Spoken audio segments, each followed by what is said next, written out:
Hello guys, ఈరోజు నేను గోధుమ రవ్వ సేమియా ఉప్మా ఎలా చేసుకోవాలో చూపించబోతున్నాను. ముందుగా పెనంలోకి ఆయిల్ తీసుకోవాలి. ఆయిల్ తీసుకున్న తర్వాత గోధుమ రవ్వని మరియు సేమియాని కలిపి వేయించుకోవాలండి. ఇలా వేయించుకోవడం వల్ల చాలా టేస్టీగా ఉంటుంది. వేయించుకోకపోతే కొంచెం పచ్చిగా ఉంటుందండి. ఇలా చేయడం వల్ల ఉప్మా అనేది చాలా టేస్ట్గా వస్తుంది. అదే బాణలోకి మనం కొంచెం ఆయిల్ తీసుకొని అందులో పోపు దినుసులు, పల్లీలు వేయించుకోవాలి. తర్వాత పచ్చిమిర్చి, క్యారెట్, ఆనియన్,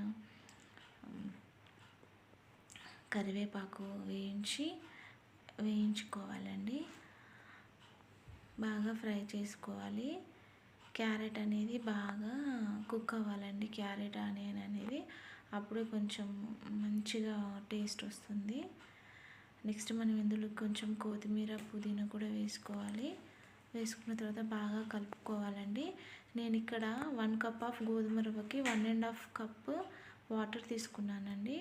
అండ్ అలాగే సేమియా కూడా 1.5 కప్ వాటర్ తీసుకున్నాను. సో ఈ వాటర్ వేసుకున్నాక ఇందులో కొంచెం సాల్ట్ వేసుకోవాలి. సాల్ట్ వేసుకున్నాక ఎసరు అనేది బాగా మరగాలండి. మరిగిన తర్వాతకి మనం వేయించుకున్నటువంటి గోధుమ రవ్వని మరియు సేమియాని ఇందులో వేసుకొని మిక్స్ చేసుకోవాలండి. బాగా సిమ్లో పెట్టుకొని మిక్స్ చేసుకోవాలండి. మనం హై ఫ్లేమ్ పెట్టినట్టయితే మాడిపోయే ఛాన్సెస్ ఉన్నాయి. సిమ్లో పెట్టుకోవాలండి.